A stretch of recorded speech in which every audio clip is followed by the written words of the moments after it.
Hello everyone, চলো আজকে তোমাদের সাথে একটা get ready with me share করব। তো এটা হচ্ছে উল্টো রথের দিনের ভিডিও। তো উল্টো রথের দিন আমি কিভাবে রেডি হয়েছিলাম সেটাই এই ভিডিওতে তোমাদের সাথে শেয়ার করব। আর সোজা রথের দিন তোমরা তো দেখেছো আমি একটা হলুদ কালার শাড়ি পরেছিলাম আর ব্ল্যাক কালার একটা ব্লাউজ। তো আজকে আমি একটা নেভি ব্লু কালার শাড়ি পরেছি আর গোলাপি কালার ব্লাউজ।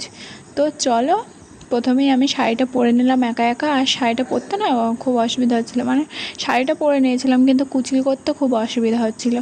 তো যা করে করে আমি কুচিটা রেখে দিয়েছিলাম, তারপর আমি রেডি হতে লেগে গেছিলাম। তো আমার স্কিন প্রিপ করাই ছিল, তো তারপর আমি শাড়ি পরে নিয়েছিলাম। তো এখন পরে নিলাম লিপস্টিক, কাজল আর হালকা করে ব্লাশ লাগিয়েছিলাম আর আইব্রোটাও হালকা করে করেছিলাম। তো একদম ন্যাচারালভাবে সেজেছিলাম, যেহেতু দিনের বেলা বেশি সাজলে ভালো লাগে না। মাস্কারা, টিপ সব কিছু পরে নিয়ে আর তারপর দাদা এসেছিলো আর দাদাকে বললাম যে আমার কুচিটা একটু ধরতো। ও তো প্রথমে ভালো করে ধরতেই পারছিল না, তারপর ওকে বুঝিয়ে বুঝিয়ে বললাম, তো তারপর ও একটু দেখলাম যে ভালো করে ধরে দিল। তো ওকে দিয়ে কুচিটা আর ব্লাউজের ফিতেটাও বেঁধে নিয়েছিলাম, কারণ একা একা পিছনে করা সম্ভব হচ্ছিল না। আর আমি যেহেতু উপরের ঘরে রেডি হচ্ছিলাম, ওই জন্য উপরে কেউ ছিলও না যে কাউকে বলবো। তো তারপর ও ধরে দেওয়ার পর আমি যা হোক করে কুচিটা করলাম।